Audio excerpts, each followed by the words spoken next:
Hello everyone, welcome back to the channel. Hope you are doing well and fine, and in today's video I'll be showing you how to activate a debit card of Mashreq Bank. So without wasting any time, let's just jump right on the video and make sure to watch this video till the end and follow the steps as well.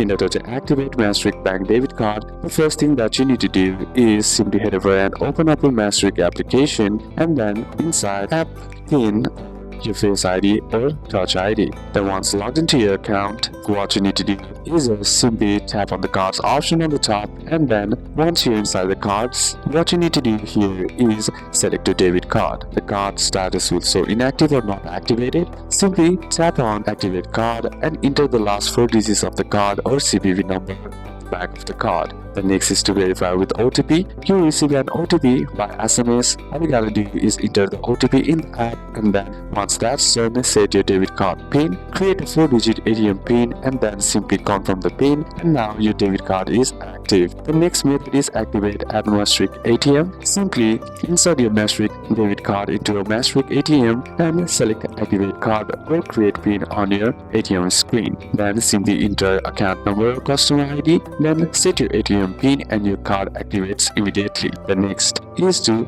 activate via phone banking. Call Mashreq customer care number and choose debit card services and follow IVR instructions to activate it, and Mashreq UAE support number is 600-524400. So these are a couple of steps that you can apply, and that's it for today's video guys. Hope this video was useful to you. Leave a like if it did, comment down any questions that you have, and see you soon on the next one.